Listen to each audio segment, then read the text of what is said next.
मित्रों, डिजिटल युग चल रहा है और इस डिजिटल युग में अगर आप मोबाइल का सहारा नहीं लेते हैं, कंप्यूटर का सहारा नहीं लेते हैं, इंटरनेट का सहारा नहीं लेते हैं, तो आपकी शिक्षा अधूरी मानी जाती है। विश्वविख्यात कह लें, विश्वविख्यात हमारे साथ एक टीचर हैं R.K. श्रीवास्तव जी, जो क्या होता है कि काफी अपने जीवन में ना जाने कितने बदलाव किए, अपने जीवन से भी लड़ा और न जाने कितने स्टूडेंट को उनकी जिंदगी बनाया, जिसकी हम परिकल्पना भी नहीं कर सकते आज हमारे बीच में। लेकिन कोसों दूर इंटरनेट से क्यों, सवाल बनता है।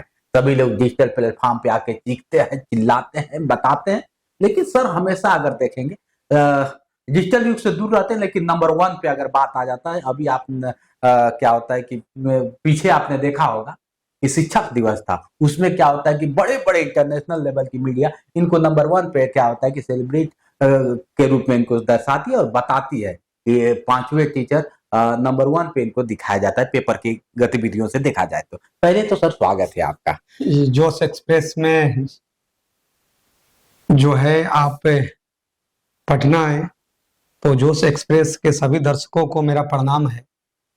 और जितेंद्र जी, शायद दूसरी या तीसरी मुलाकात है सर, हमारी दूसरी तीसरी मुलाकात है, लेकिन मुलाकात से नहीं पता चला सर कि हमारी और दूसरी मुलाकात थी। जैसे पहले आपने प्यार दिया सर, ये कभी नहीं भूला जा सकता है सर, और अपनापन जो आप देते हैं सर, मैं क्या बताऊं, कोई शब्द नहीं है सर।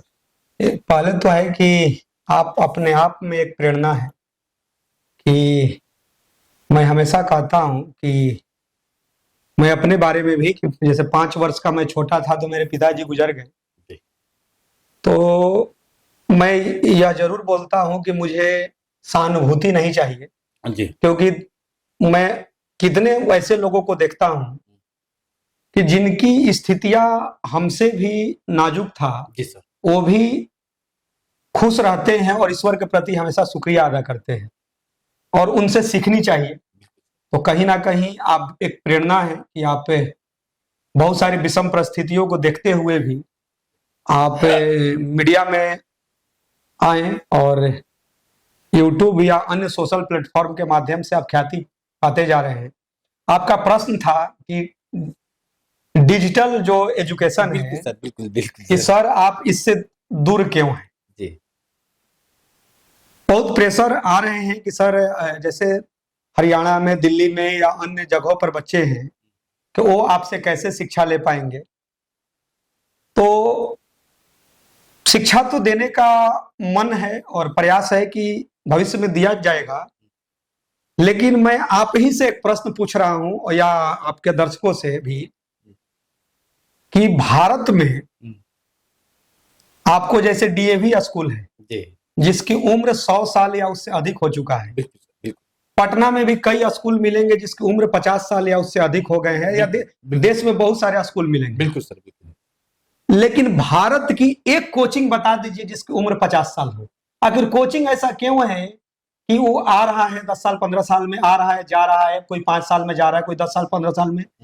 ये बताइए कि आप पटना दिल्ली में कहीं भी घूमिए, आप ये बताइए कि आपको कहीं पर भी दूर दूर तक कोई नया स्कूल खुला होगा तो उसका बोर्ड बैनर दिखाई दे दिया होगा। लेकिन कोचिंग का हर साल इतने इतने करोड़ का विज्ञापन क्यों होता है। और सबसे यूनिक बात बता रहे हैं, अभी जस्ट अब मतलब कि अगले सेशन के लिए भी नए बच्चे जुड़ते हैं बोर्ड एग्जाम के बाद, कुछ मंथ के बाद।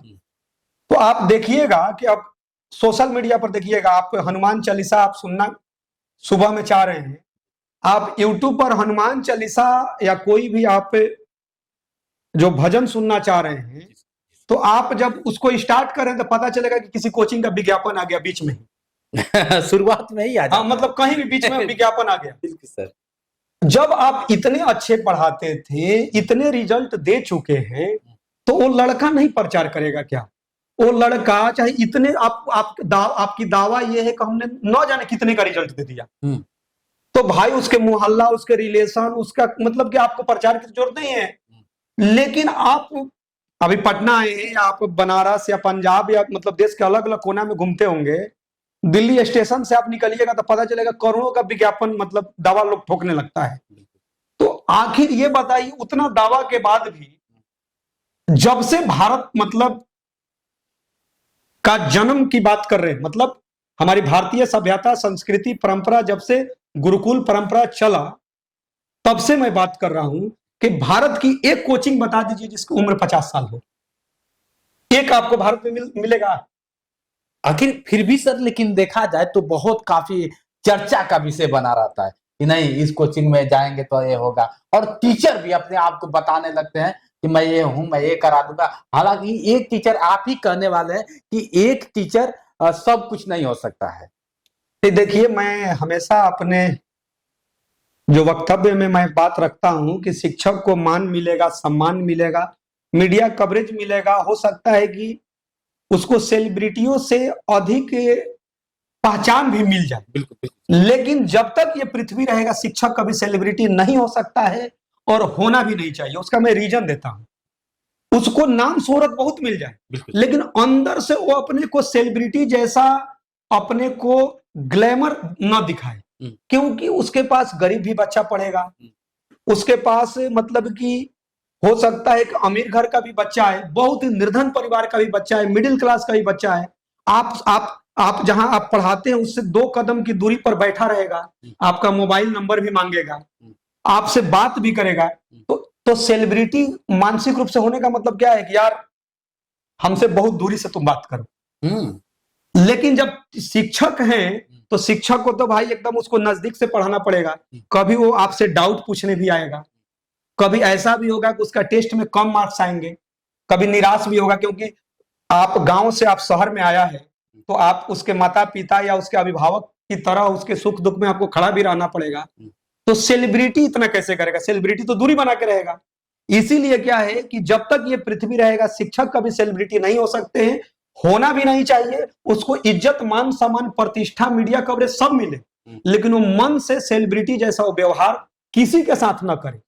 बिल्कुल, आपकी बात को मैं रोकना चाहूंगा। जिस तरह से सर को आप देख रहे हैं, इनके पास सब कुछ भगवान ने दिया है, लेकिन कभी कभी स्कूटर पे चल जाते हैं, बाइक से चले जाते हैं, साइकिल से चले जाते हैं। इतने हैवी ऑफिस में हम लोग हैं, ऑफिस को देख के अंदाजा लगा, इनको ही देख के आप अंदाजा लगा सकते हैं क्या पैसे की कमी होगी, मान सम्मान की, शोहरत की इनको कमी होगी, लेकिन कभी अपने आप को नहीं। अगर बात कर लिया जाए सर, शिक्षा में आप जिस तरह से तैयारी कराते हैं, IIT का तैयारी कराते हैं, JEE का तैयारी कराते हैं, बड़ा एक लेवल है सर, और वहां पर भी आप डिजिटल को एक तरफ रखते हैं, कहते हैं कि नहीं मैं तुम्हें रूबरू होकर पढ़ाता हूं। ऐसा क्यों सर?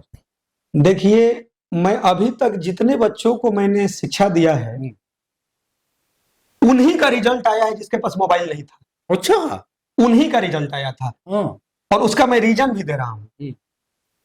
मोबाइल होने से मैं यह नहीं कह रहा हूं कि डिजिटल युग का यूज करना चाहिए, लेकिन उसके लिए एक वे होना चाहिए, एक तरीका होना चाहिए, लेकिन उसके सफलता के चांसेस कितने हैं ये जानना जरूरी है। यदि किसी बच्चे के पास मोबाइल है तो उसकी उम्र तो छोटे रहते हैं, अरे 11-12 में उम्र क्या है उसके। यदि कोई भी हम लोग ऑफलाइन क्लासेज में पढ़ाने के बाद कोई होमवर्क देते हैं और उससे यदि वो क्वेश्चन नहीं बनता है तो वो 5 से 7 मिनट पर गूगल पर सर्च करता है, और गूगल पर मैक्सिमम क्या मतलब कि सभी बुक्स के सभी मतलब उसके सॉल्यूशन मिल जाते हैं। जिस बच्चे के पास मोबाइल नहीं है वो घंटों उस पर प्रयास करता है। तो ये बताइए जितेंद्र जी, जो घंटों खुद से प्रयास किया उसके सोचने की शक्ति बढ़ेगी कि जो 5 मिनट में मोबाइल से सॉल्यूशन देख लिया, उस चंद समय के लिए खुश हो गया, लेकिन धीरे धीरे उसका माइंड डिक्रीज होगा। और जिस दिन वो जैसा IIT जैसा प्रतिष्ठित एग्जाम है, जिस लेवल के क्वेश्चन आते हैं, आप मिलाइएगा को बच्चे असफल हो जाते हैं। लेकिन तुरंत रिजल्ट आदमी तुरंत चाहता है सर। आप भी चाहते हैं, जैसे आप भी मोबाइल का यूज करते होंगे और ऑन द स्पॉट चाहते होंगे कि जरूरत मान लीजिए कि आपको किसी चीज की होती है तो ऑन द स्पॉट आप कॉल करते हैं और आपके पास वो चीजें उपलब्ध होती होंगी। आपको क्या लगता है कि अगर देर हो जाए या फिर किसी को भेजा जाए, जैसे आपको घर बात करना है तो आप जाएंगे तब तो घर बात करेंगे, लेकिन वो कहीं ना कहीं अच्छा भी तो है कि तुरंत समझ पा रहा है। मैं तो वही बोल रहा हूं ना कि जैसे बात करना एक अलग प्रक्रिया हुआ, उसका हमको एग्जाम नहीं देना है।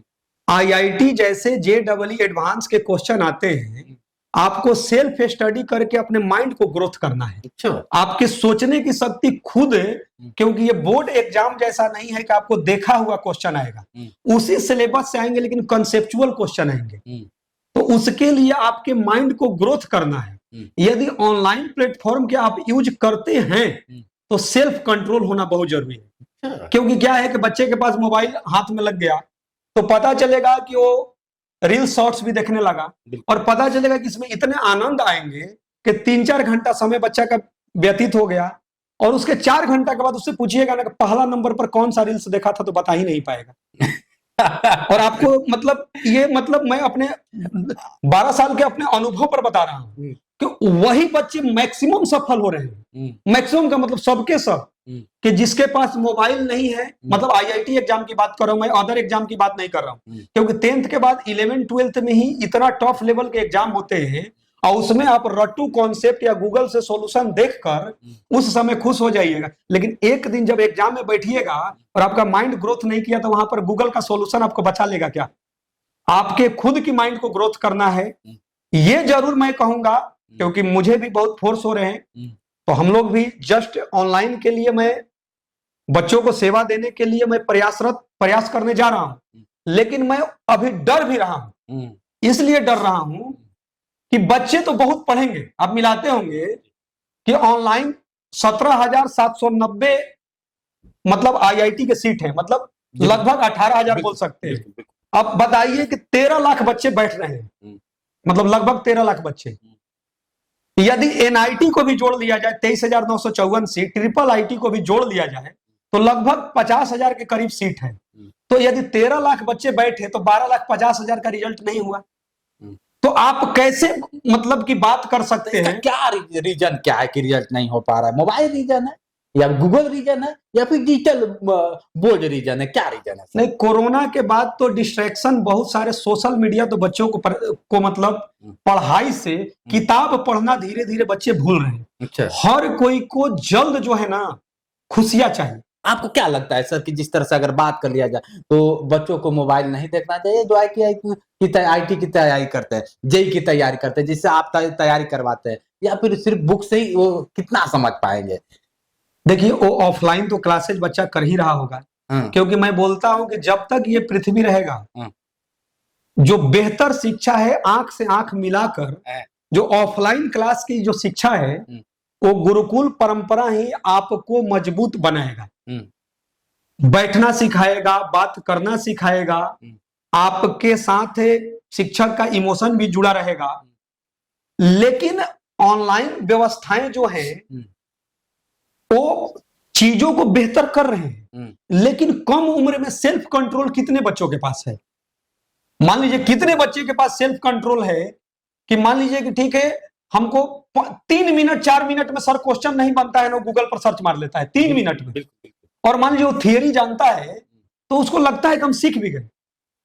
आप भी ऐसे बात कीजिएगा कि जैसे आपको बहुत एक अच्छा और यूनिक एग्जांपल बता रहा हूं कि कभी भी आप देखते होंगे कि इस समय जो रिजल्ट आते हैं किसी भी कॉम्पिटेटिव एग्जाम, खास करके मैं इसमें बता रहा हूं जेईई एग्जाम के बारे में, जो कोचिंग का आप देखिएगा उन लोगों को मतलब जो प्लान देखते होंगे कि जब भी रिजल्ट आता है तो लोग क्या करता है कि 4 व्हीलर को बुक करता है, ठीक है, 3 बच्चों या 4 बच्चों को खड़ा करता है और उसको गेंदा का फूल होता है उसका माला पहनाता है, और पीछे 20,000 बच्चे डांस करते हैं। और कौन बच्चे हैं? जो अभी नया वाले 10th करके आए हैं। 12th वाले बच्चे जो है वो डांस नहीं करते हैं, तो जान गए कि मैं तो असफल हो गया। 3 बच्चे को माला पहनाकर और पूरा रोड शो होता है। ये बताइए को बच्चों को समझना चाहिए कि भाई 20,000, यदि समझ ही रहे हैं कि 20,000 25,000 बच्चे पढ़ रहे हैं, 20,000 में जब जिंदा 3 रिजल्ट हुआ है तो तुम्हारे बैच में भी यदि तुम भी 20,000 या 10,000 15,000 बच्चे हैं तो तुम्हारे बैच में भी 2-3 का रिजल्ट होगा। बिल्कुल। तो तुम्हारी स्थिति क्या है?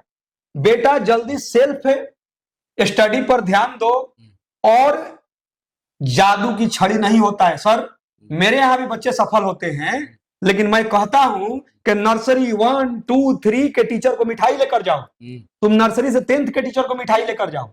हम तो बोल सकते थे कि 10th पास करके आया और 2 साल मेरे पास पढ़ा, तो भाई नहीं होता है कि इस रिजल्ट में मेरा श्रेय हो गया। मेरा कैसे श्रेय हो गया? और जो असफल हुआ उसका श्रेय कौन लेगा? तो भाई जो असफल हुआ है, तो मान लीजिए हम भी पढ़ाए हैं, तो मेरा असफल जो बच्चा हुआ उसका श्रेय हम लेंगे।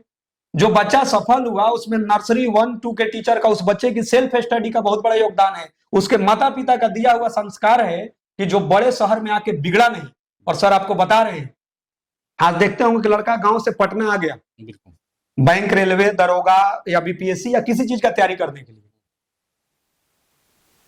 सबसे बड़ी बात बता रहे, पहला दिन एडमिशन लिया ना, और मान लीजिए कभी शिक्षक दिवस आया था, तो जिस कोचिंग में अभी एडमिशन लिया है, फेसबुक पर उन्हीं शिक्षक का फोटो डालकर आज शिक्षक दिवस के लिए बिल्कुल बधाई कर रहा है। हाँ, शिक्षक दिवस के लिए नमस्ते, प्रणाम, शुभकामना, बधाई जो भी कर रहा है। क्यों? क्योंकि उस बच्चा एक दिन अभी एडमिशन लिया हुआ है, उसको ग्लैमर पसंद है। नर्सरी से 10th वाले टीचर कहां चले गए भाई? उनका फोटो काहे नहीं डाला तुम? बच्चे को भी ग्लैमर पसंद है भाई। ये जो एग्जाम और रिजल्ट आते हैं वो ग्लैमर से नहीं आते हैं, कि आपको दिन रात जो है किताबों से लड़ना पड़ेगा तब सफलता मिलते हैं। सर आपको क्या लगता है सर, जिस तरह से आप बता रहे हैं, बच्चे आज के दौर में किताबों से कितना लगाव रखते हैं? आपको क्या लगता है, जिस तरह से आपने पढ़ाया, आपके बच्चे की किताबों से जो किताबी बातें करता थे, वो किताब को पढ़ता था, कितना रिजल्ट आया? देखिए, बच्चे जो हैं, मैंने बताया ही कि जिनके पास मोबाइल नहीं था वो सभी सफल हुए। अच्छा, हाँ, सभी के सभी, मतलब आईआईटी, एनआईटी, ट्रिपल आईटी। आज भी लगता है कि मतलब इस युग में, डिजिटल युग में भी आपको लगता है कि क्या होता है कि बिना मोबाइल का हम बच्चों को सफल कर देंगे? हाँ, अब तो आईआईटी कॉलेज में जाकर तो मोबाइल लैपटॉप रखे ही हैं, लेकिन ये 2 साल रखते तो रिजल्ट कैसे होता है? और गलती से आपको और बता रहे हैं, गलती से आप देखते होंगे कि जैसे भारत की जो ऑनलाइन प्लेटफॉर्म है, मतलब कि आप देखते होंगे कई आए कई बंद हुए, कई आए कई बंद हुए, लेकिन आप देखते होंगे किसी एक का रिजल्ट हुआ और उसको सोशल मीडिया पर इतने मतलब कि वायरल कराया जा रहा है कि एक गरीब परिवार का लड़का मतलब कि नीट निकाल लिया या आईआईटी निकाल लिया, वो लोग ये नहीं बोल रहा है कि 5 लाख बच्चा ज्वाइन किया था, यही एक निकाला है। ये तो बोल ही नहीं रहा है। बिल्कुल बिल्कुल। वो भी लड़का आपको बता देने को ऑफलाइन पढ़ रहा होगा, वो भी लड़का पढ़ रहा होगा ऑफलाइन। बड़ा अच्छा लगा सर आपसे बात करके। देखिए, कहीं ना कहीं सत्य है। किसी ने कहा कि जब तक पेन और कलम कॉपी का मिलान नहीं होगा तब तक लिखावट नहीं हो सकती है। क्या सर, जिस तरह से सर बता रहे हैं, और हम सबको कहीं ना कहीं जो शिक्षा से जुड़े हैं व्यक्ति, जो लड़के जुड़े हैं, इन बातों को समझिए कि क्या कहना चाहते हैं। आप मोबाइल तो ले लेते हैं, लेकिन मोबाइल के पीछे वाला जो ज्ञान है ऐसे लोग ही दे पाएंगे। हवाई कब तक चलेगा? मतलब सेल्फ कंट्रोल चाहिए। मतलब आप डिजिटल व्यवस्था को यूज कीजिए, बिल्कुल, लेकिन उस पर आश्रित मत रहिए। किताब पढ़ना सीखिए, एग्जाम्पल से बात कीजिए, बिल्कुल। और धीरे धीरे देखिएगा कि जब माइंड ग्रोथ करेगा, क्योंकि सबसे कम उम्र का सबसे टफ कंपटीशन आईआईटी को बोला जाता है। अभी हम लोग कहाँ हैं सर, और आप ये जिस तरह से चल रहे हैं, इसका नाम क्या है, थोड़ा सा मेरे दर्शकों को बता। देखिए, हम लोग तैयारियां क्या क्या होती है? जैसे अभी तो हम लोग जो जेई मेन, जेई एडवांस के बारे में हम लोग बात कर रहे हैं कि हम लोग जो बच्चे JEE एग्जाम की तैयारी करते हैं, तो उन बच्चों के लिए हम लोगों ने, जैसे हमारा रोहतास तो आप आए ही हैं, अब हम लोग जो 1 रुपया जो गुरुदक्षिणा प्रोग्राम है, अब उसको जो है, यही अब मैं बात करना चाह रहा हूं कि 1 रुपया जो गुरुदक्षिणा प्रोग्राम है, उसको कैसे, मतलब इसीलिए मैं बोला ना कि मैं डर रहा हूं कि मतलब कि जैसे है कि ऑफलाइन में तो मान लीजिए कि ऑफलाइन के दायरे सीमित होते हैं। मैं यह मानता हूं कि ऑफलाइन क्लासेज में एक बैच में 20 या अधिक से अधिक आप 50 बच्चे पढ़ा सकते हैं, क्योंकि आप मान लीजिए कि 1000 बच्चे क्लास में रख लिए, उसका 2 साल पढ़े, उसका नाम ही नहीं याद है। तो ये गुरु शिष्य परंपरा कैसे हुआ कि 2 साल मेरे पास बच्चा पढ़ लिया और उसका नाम तक याद नहीं। पता ये एक क्लास में 1000 बच्चे रहेंगे, उसका नाम याद होगा क्या? नाम याद होगा, उसी का नाम याद होगा ना जो सफल हो गया। लेकिन यदि क्लास में, आप स्कूल में देखते होंगे, स्कूल में कितने बैच में बच्चे रहते हैं? 25, 30, 40 रहते हैं। भले बैच बढ़ा दीजिए। हम भी जो है जस्ट मतलब कि 2 मंथ 3 मंथ के बाद जो है ऑनलाइन प्लेटफॉर्म के माध्यम से भी केरल, दिल्ली, हरियाणा के बच्चे को भी हम लोग 1 रुपया गुरुदक्षिणा प्रोग्राम का लाभ देने जा रहे हैं। लेकिन देने से पहले उसको बोलने हम ये भी जा रहे हैं कि बेटा तुम पढ़ो, लेकिन जब क्लास खत्म होगा तो उसके बाद तुम गूगल से सॉल्यूशन मत देखना, अगला दिन फिर हम आएंगे ना ऑनलाइन क्लासेज में, तो हमसे ही जबरदस्ती उस क्वेश्चन को पूछो, और नहीं तो खुद सेल्फ स्टडी करो। मतलब ऑनलाइन को भी यदि ऑफलाइन जैसा आप फील करा रहे हैं, तो कहीं ना कहीं आप देखिएगा कि बच्चे का जब नॉलेज होगा, हम देखते हैं कि बहुत सारे हमारे पुराने बच्चे हैं जो कि मान लीजिए कि बहुत सारे बच्चे सफल हुए और बहुत कुछ बच्चे जो है आईआईटी नहीं गए, लेकिन उस किताब पढ़ना सीखे थे तो अभी गवर्नमेंट टीचर बन गए, कोई बैंक में चला गया, कोई रेलवे में चला गया। तो पढ़ना आप सीखिएगा तो जीवन में आप असफल नहीं हो सकते हैं, कम से कम है जो कि आर्थिक स्थिति होता है ना, कि घर परिवार एकदम है, अपने बाल बच्चे को अच्छे स्कूल में पढ़ाने के लिए उतना पैसा होना चाहिए। तो यदि आप किताबों से लड़ रहे हैं और कहीं एक दो नंबर के लिए आप मिस कर गए, फिर भी आप जीवन में देखिएगा कि आप अच्छी स्थिति में ही रहिए। बिल्कुल बिल्कुल। चलिए सर, आपने समय दिया। मित्रों, कहीं ना कहीं बात सर के बातों से आप कितना सहमत है कमेंट करके बताइए। आजकल के जिस तरह से डिजिटल युग चल रहा है, क्या हमें डिजिटल युग में से लड़ना चाहिए या फिर किताब से लड़ना चाहिए, जिस तरह से पढ़ाई है। आज के लिए इतना ही। बने रहे वीडियो के साथ। मैं हूं जितेंद्र और आप देख रहे थे जोश एक्सप्रेस। नमस्कार।